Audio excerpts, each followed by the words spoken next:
ಇತ್ತೀಚೆಗೆ ಸಾಮಾಜಿಕ ಜಾಲತಾಣಗಳಲ್ಲಿ ಒಳಧ್ವನಿ ಎಂಬ ಫೇಸ್ಬುಕ್ ಪುಟದಲ್ಲಿ ಪ್ರಮೋದ್ ಕರಗೂರು ಅವರು ಹರಿಬಿಟ್ಟಿರುವ ವಿಡಿಯೋ ಒಂದು ವೈರಲ್ ಆಗಿದೆ. ಆ ವಿಡಿಯೋದಲ್ಲಿ ಅವರು SDPI ಗುರು ಪೂರ್ಣಿಮೆಯನ್ನ ದೇಶದ್ರೋಹಕ್ಕೆ ಹೋಲಿಸಿದೆ ಎಂದು ಆರೋಪಿಸಿದ್ದಾರೆ. ಆದರೆ ವಾಸ್ತವ ಏನೆಂಬುದನ್ನು ನೀವು ಪರಿಶೀಲಿಸಿದ್ದೀರಾ? ಇಂದು ನಾನು ಆ ಸತ್ಯವನ್ನು ದಾಖಲೆ ಸಹಿತ ನಿಮ್ಮ ಮುಂದೆ ಇಡುತ್ತಿದ್ದೇನೆ. ಈ ಪ್ರಮೋದ್ ಕರಗೂರು ಎಂತಹ ದೇಶದ್ರೋಹಿ ಎಂಬುದನ್ನು ತಿಳಿದುಕೊಳ್ಳೋಣ ಬನ್ನಿ.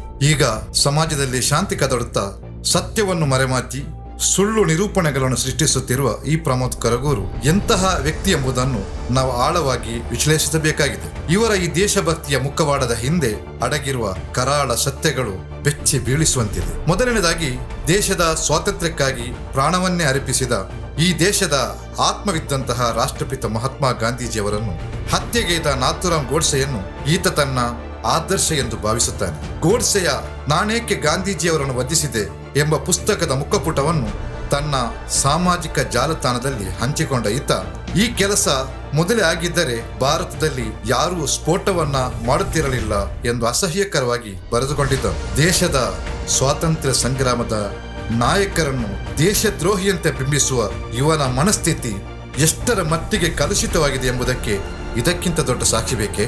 ಇನ್ನು ಇವನ ಸೈದ್ಧಾಂತಿಕ ಹಿನ್ನೆಲೆಯನ್ನು ಗಮನಿಸಿ. ಒಂದು ಕಾಲದಲ್ಲಿ ಜಾತ್ಯತೀತ ಜನತಾದಳದ ಕಾರ್ಯಕರ್ತನಾಗಿದ್ದ ಈತ ನಂತರದ ದಿನಗಳಲ್ಲಿ ತನ್ನ ಬಣ್ಣ ಬದಲಾಯಿಸಿದನು. ಇಂದು ಆತ ಭಾರತದ ಸಂವಿಧಾನದ ಅಡಿಯಲ್ಲಿ ಸಾರ್ವಜನಿಕವಾಗಿ ನೋಂದಣಿ ಮಾಡಿಕೊಳ್ಳದ ಮತ್ತು ಪ್ರಜಾಪ್ರಭುತ್ವದ ಮೌಲ್ಯಗಳನ್ನು ಬದಿಗಿರಿಸಿ ಜಾತ್ಯತೀತ ಭಾರತವನ್ನು ಹಿಂದೂ ರಾಷ್ಟ್ರವನ್ನಾಗಿ ಪರಿವರ್ತಿಸಲು ಪಣ ತೊಟ್ಟಿರುವ ಹಾಗೂ ಭಯೋತ್ಪಾದನೆ ಕಾರಣಕ್ಕಾಗಿ 3 ಬಾರಿ ನಿಷೇಧಿಸಲ್ಪಟ್ಟ RSS ರಾಷ್ಟ್ರೀಯ ಸ್ವಯಂ ಸೇವಕ ಸಂಘದ ಸ್ವಯಂ ಸೇವಕನ ವೇಷ ಧರಿಸಿದ್ದಾನೆ. RSS ಸಂಘಟನೆಯ ಹೆಸರನ್ನು ಬಳಸಿಕೊಂಡು ಅದರ ಸೈದ್ಧಾಂತಿಕ ಅಜೆಂಡವನ್ನು ಅನುಷ್ಠಾನಗೊಳಿಸಲು ಈತ ಪ್ರಯತ್ನಿಸುತ್ತಿದ್ದಾನೆ. RSS ಇತಿಹಾಸ ಎಂತಹದು ಎಲ್ಲರಿಗೂ ತಿಳಿದಿದೆ. ಬಾಬರಿ ಮಸ್ಜಿದ್ ಧ್ವಂಸ, 2002ರ ಗುಜರಾತ್ ದಂಗೆ, ಮಾಲೆಗಾಂವ್ ಸ್ಫೋಟ, ಅಜ್ಮೀರ್ ದರ್ಗಾ ಸ್ಫೋಟ, ಹೈದರಾಬಾದ್ನ ಮೆಕ್ಕಾ ಮಸ್ಜಿದ್ ಸ್ಫೋಟ ಸೇರಿದಂತೆ ಮಹಾತ್ಮ ಗಾಂಧಿಯಿಂದ ಹಿಡಿದು ಗೌರಿ ಲಂಕೇಶ್ ತನಕ ಮತ್ತು ಅದರ ನಂತರವೂ ಅದರ ಸಹ ಸಂಸ್ಥೆಗಳ ಹೆಸರಿನಲ್ಲಿ ಹಲವಾರು ಕೊಲೆಯತ್ನ ಮಾಡಿದ ಕರಾಳ ಇತಿಹಾಸ ಹೊಂದಿರುವ ಸಂಘಟನೆಂದು ಪ್ರತಿ ಭಾರತೀಯನಿಗೂ ತಿಳಿದಿರುವ ವಿಚಾರ. ಅದಕ್ಕೂ ಮಿಗಿಲಾಗಿ ಈ ಪ್ರಮೋದ್ ಕರಗೂರು ಕೇವಲ ಡಿಜಿಟಲ್ ಜಗತ್ತಿನ ವಿವಾದ ಸೃಷ್ಟಿಕರ್ತನಲ್ಲ, ಬದಲಾಗಿ ವಾಸ್ತವ ಜೀವನದಲ್ಲೂ ಕಾನೂನು ಬಾಹಿರ ಚಟುವಟಿಕೆಗಳ ಆರೋಪ ಹೊತ್ತವನು. ಸ್ವಯಂ ಘೋಷಿತ ದೇಶಭಕ್ತರ ರೂಪದಲ್ಲಿ ಅನೈತಿಕ ಪೊಲೀಸ್ಗಿರಿಯಲ್ಲಿ ಮೋರಲ್ ಪೊಲೀಸಿಂಗ್ ತೊಡಗಿಸಿಕೊಂಡು ಈತ ಈಗಾಗಲೇ ಕಾನೂನಿನ ಬಿಸಿಮುಟ್ಟಿಸಿಕೊಂಡಿದ್ದಾನೆ. ಇತ್ತೀಚಿನ ದಿನಗಳಲ್ಲಿ ಮಹಿಳೆಯರ ಶೋಷಣೆ ಮತ್ತು ಅಕ್ರಮ ವೇಶ್ಯಾವಾಟಿಕೆ ಜಾಲದಂತಹ ಗಂಭೀರ ಪ್ರಕರಣಗಳಲ್ಲಿ ಆರೋಪಿಯಾಗಿರುವ ಇದ್ರೀಸ್ ಪಾಷಾನನ್ನು ಕೊಂದ ನರಹಂತಕ ಎಂದು ಕರೆಸಿಕೊಳ್ಳುವ ಪುನೀತ್ ಕೆರೆಹಳ್ಳಿಯಂತಹ ವ್ಯಕ್ತಿಗಳ ಬಂಟನಾಗಿ ಗುರುತಿಸಿಕೊಂಡಿದ್ದಾನೆ. ಅಂತಹ ಅಪರಾಧ ಹಿನ್ನೆಲೆ ಇರುವ ವ್ಯಕ್ತಿಗಳೊಂದಿಗೆ ಇವನೇ ಇರುವ ನಂಟನ್ನು ಗಮನಿಸಿದರೆ ಇವನ ವ್ಯಕ್ತಿತ್ವ ಎಂತಹ ಕೆಟ್ಟ ಹಾದಿಯಲ್ಲಿದೆ ಎಂದು ಸ್ಪಷ್ಟವಾಗುತ್ತಿದೆ. ಇಂತಹ ಹಿನ್ನೆಲೆ ಇರುವ ವ್ಯಕ್ತಿ ಇಂದು ಸಂವಿಧಾನದ ಮೌಲ್ಯಗಳನ್ನ ಎತ್ತಿ ಹಿಡಿಯುವವರ ಮೇಲೆ ದೇಶದ್ರೋಹದ ಆರೋಪ ಹೊರಿಸುತ್ತಿರುವುದು ವಿಪರ್ಯಾಸವಲ್ಲವೇ? ಇವನ ಉದ್ದೇಶ ಸತ್ಯ ಹೇಳುವುದಲ್ಲ, ಬದಲಾಗಿ ಇಂತಹ ಸಂಘಟನೆಗಳ ನೆರಳು ಮತ್ತು ಆಶ್ರಯದಲ್ಲಿ ತಪ್ಪುಗಳನ್ನು ಮೆನೆಮಾಚಿ ಜನರನ್ನ ಭಾವನಾತ್ಮಕವಾಗಿ ಕೆರಳಿಸಿ ಸಮಾಜದಲ್ಲಿ ದ್ವೇಷದ ವಿಷಬೀಜ ಬಿತ್ತುವುದಷ್ಟೇ ಆಗಿದೆ. ಈತ ಈಗ ಜನರ ದಿಕ್ಕು ತಪ್ಪಿಸುವ ಕೆಲಸ ಮಾಡುತ್ತಿದ್ದಾನೆ. ಅಶ್ರಫ್ ತಲಪಾಡಿ ಅವರು ನೀಡಿದ ಪೊಲೀಸ್ ದೂರಿನ ಪ್ರತಿಯನ್ನು ಗಮನಿಸಿ.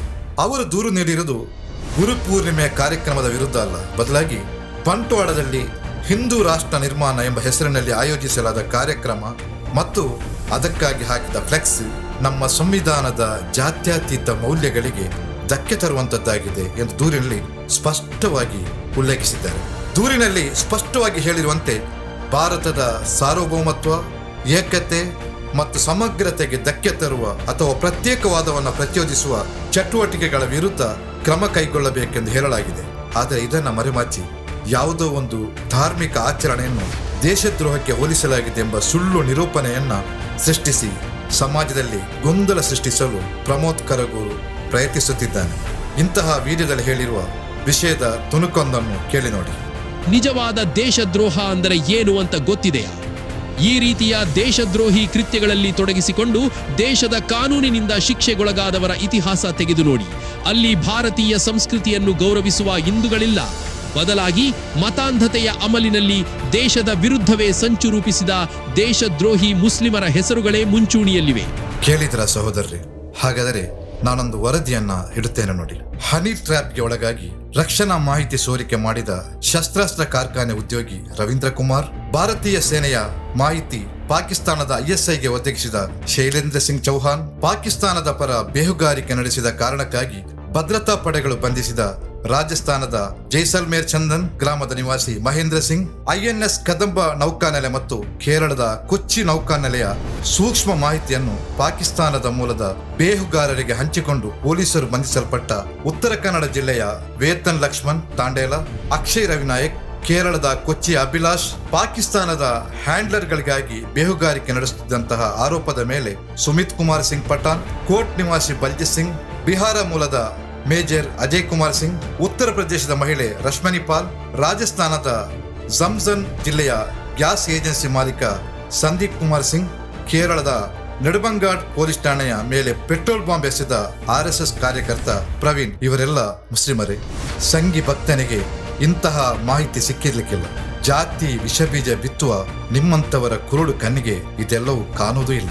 ಉದಾಹರಣೆಗಳು ಇನ್ನು ಸಾಕಷ್ಟಿವೆ, ಬೇಕಾದರೆ ಇನ್ನೂ ಕೊಡಬಹುದು. SDPI ಒಮ್ಮೆಯೂ ದೇಶ ವಿರೋಧಿ ಕೃತ್ಯ ನಡೆಸಿದ ದ್ವೇಷ ಭಾಷಣ ಮಾಡಿ ಹಿಂದೂಗಳ ವಿರುದ್ಧ, ಕ್ರೈಸ್ತರ ವಿರುದ್ಧ, ದಲಿತರ ವಿರುದ್ಧ ಮಾತಾಡಿದ ಉದಾಹರಣೆಗಳಿಲ್ಲ. ಆದರೆ ಸಂಘ ಪರಿವಾರ ನಡೆಸಿದ ಕರತಾಂಡವನ್ನು, ಅನ್ಯಾಯ, ಅಕ್ರಮ, ದೌರ್ಜನ್ಯಗಳನ್ನ ಮುಲಾಜಿಲ್ಲದೆ ಹೇಳಿ ಕೊರೋನಾ ಬಾಧಿಸಿ ಮೃತಪಟ್ಟ ಮೃತದೇಹವನ್ನು ಜಾತಿ ಮತ ನೋಡದೆ ಅವರವರ ಧರ್ಮದ ಸಂಪ್ರದಾಯದಂತೆ, ಅದರಲ್ಲೂ ಗಂಗಾವತಿಯಲ್ಲಿ ಸ್ಥಳೀಯ BJP ನಾಯಕನೋರ್ವ ಕೊರೋನಾ ಬಾಧಿಸಿ ಮೃತಪಟ್ಟಾಗ ಸೈದ್ಧಾಂತಿಕ ಭಿನ್ನತೆ ನೋಡದೆ ಅಂತಿಮ ಸಂಸ್ಕಾರ ನಡೆಸಿದ ಇತಿಹಾಸ SDPIಗಿದೆ.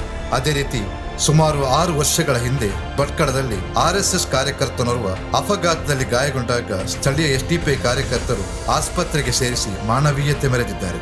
SDPI ಇರುವುದು ಇತರ ಪಕ್ಷಗಳೊಂದಿಗೆ ಸೈದ್ಧಾಂತಿಕ ಭಿನ್ನತೆ ಹೊರತು ವೈಯಕ್ತಿಕ ದ್ವೇಷವೇನೂ ಅಲ್ಲ. ಅದರಲ್ಲೂ ಸಂವಿಧಾನವನ್ನೇ ಬದಲಾಯಿಸುತ್ತೇವೆ ಎಂದು ಹೊರಟಿರುವ BJP RSS ಅನ್ನು ಮುಲಾಜಿಲ್ಲದೆ, ಕೇಸು ಜೈಲುಗಳಿಗೆ ಹೆದರದೆ ಶಕ್ತವಾಗಿ ವಿರೋಧಿಸುತ್ತದೆ.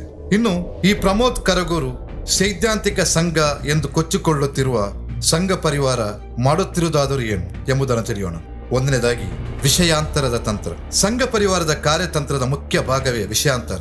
ಉದಾಹರಣೆಗೆ, ಬಂಟ್ವಾಳದಲ್ಲಿ ನಡೆದ ಹಿಂದೂ ರಾಷ್ಟ್ರ ನಿರ್ಮಾಣ ಕಾರ್ಯಕ್ರಮದ ವಿರುದ್ಧ ದೂರು ಬಂದಾಗ ಅದಕ್ಕೆ ಕಾನೂನುಬದ್ಧ ಉತ್ತರ ನೀಡುವ ಬದಲು ಆ ದೂರಿನ ಮೂಲವನ್ನೇ ಪ್ರಶ್ನಿಸಿ ಗುರು ಪೂರ್ಣಿಮೆ ಎಂಬ ಧಾರ್ಮಿಕ ಹಬ್ಬದ ವಿಷಯವನ್ನ ತರಲಾಯಿತು. ಇಲ್ಲಿ ಆಡಳಿತ ಮತ್ತು ಸಂವಿಧಾನದ ಮೌಲ್ಯಗಳ ಕುರಿತ ಚರ್ಚೆಯನ್ನು ಬಿಟ್ಟು ಧರ್ಮದ ಮೇಲಿನ ದಾಳಿ ಎಂಬ ನಿರೂಪಣೆಯನ್ನ ಸೃಷ್ಟಿಸಲಾಯಿತು.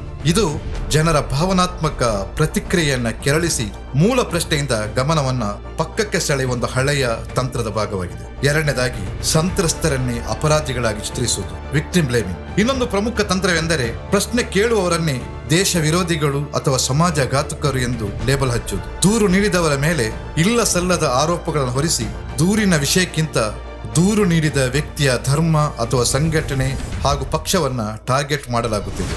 ಪ್ರಮೋದ್ ಕರಗೂರ್ ಅವರಂತಹ ವಿಡಿಯೋಗಳ ದೃಶ್ಯಗಳ ಉದ್ದೇಶವೂ ಇದೇ ಆಗಿದೆ. ಸತ್ಯದ ಅನ್ವೇಷಣೆಗಿಂತ ದೂರು ಕೊಟ್ಟವರ ಹಿನ್ನೆಲೆಯನ್ನ ಕೆದಕಿ ಜನರ ದೃಷ್ಟಿಕೋನವನ್ನ ಕಲುಷಿತಗೊಳಿಸುವುದು. ಮೂರನೇದಾಗಿ, ಸುಳ್ಳು ನಿರೂಪಣೆಯ ನಿರ್ಮಾಣ, ಮ್ಯಾನುಫ್ಯಾಕ್ಚರಿಂಗ್ ಫಾಲ್ಸ್ ನೆರೇಟಿವ್ಸ್. ಸಾಮಾಜಿಕ ಜಾಲತಾಣಗಳಲ್ಲಿ ಅರ್ಧ ಸತ್ಯಗಳನ್ನು ಅಥವಾ ಸಂಪೂರ್ಣ ಸುಳ್ಳುಗಳನ್ನ ಸತ್ಯದಂತೆ ಬಿಂಬಿಸುವುದು ಇವರ ಶೈಲಿ. ಇದಕ್ಕಾಗಿ ಹಲವಾರು ಫೇಕ್ ಪೇಜ್ಗಳನ್ನ, ಯೂಟ್ಯೂಬ್ ಚಾನೆಲ್ಗಳನ್ನ ಕ್ರಿಯೇಟ್ ಮಾಡಿ ಆ ಮೂಲಕ ಸುಳ್ಳುಗಳನ್ನ ಸತ್ಯ ಮಾಡಲು ಹೊರಟಿದೆ. ಇವರ ಜಾತಕವನ್ನು ಹಾಗೂ ಕಾಯಕವನ್ನು SDPI ಪಕ್ಷ ಜನರ ಮುಂದೆ ಇಡುವುದನ್ನು ನೋಡಲು ಸಾಧ್ಯವಾಗದೆ ಪಕ್ಷದ ವಿರುದ್ಧ ಹಲವಾರು ಕಟ್ಟು ಕಥೆಗಳನ್ನ ಕಟ್ಟುತ್ತದೆ. ಆದರೆ ಇದ್ಯಾವುದಕ್ಕೂ ಹೆದರದೆ SDPI ಪಕ್ಷವು ತನ್ನ ನಿಲುವಿನಿಂದ ಒಂದಿಂಚು ಹಿಂದೆ ಸರಿಯುವುದಿಲ್ಲ ಎಂಬುದನ್ನು ಇವರಿಗೆ ಅರಗಿಸಿಕೊಳ್ಳಲು ಸಾಧ್ಯವಾಗುವುದೇ ಇಲ್ಲ. ಪ್ರಶ್ನೆ ಕೇಳುವ, ಸಾಕ್ಷಿ ಹುಡುಕುವ, ಸತ್ಯದ ಪರವಾಗಿ ನಿಲ್ಲುವ ಸಮಾಜ ಬೆಳೆದು ಬರಬೇಕಾಗಿದೆ. ರಾಜಕೀಯ, ಧಾರ್ಮಿಕ ವಿಚಾರಧಾರೆಗಳಲ್ಲಿ ಭಿನ್ನಾಭಿಪ್ರಾಯ ಏನೇ ಇದ್ರೂ ನಾವೆಲ್ಲರೂ ಭಾರತದ ಸಂವಿಧಾನ ಮತ್ತು ಕಾನೂನಿಗೆ ಬದ್ಧರಾಗಿರ್ಬೇಕಲ್ವೇ? ಸುಳ್ಳು ಸುದ್ದಿಗಳಿಗೆ ಬಲಿಯಾಗಬೇಡಿ, ಸತ್ಯವನ್ನ ತಿಳಿಯಿರಿ, ಕಾನೂನನ್ನ ಗೌರವಿಸಿ, ಮಾನವೀಯತೆಯನ್ನ ಉಳಿಸೋಣ. ಧನ್ಯವಾದಗಳು.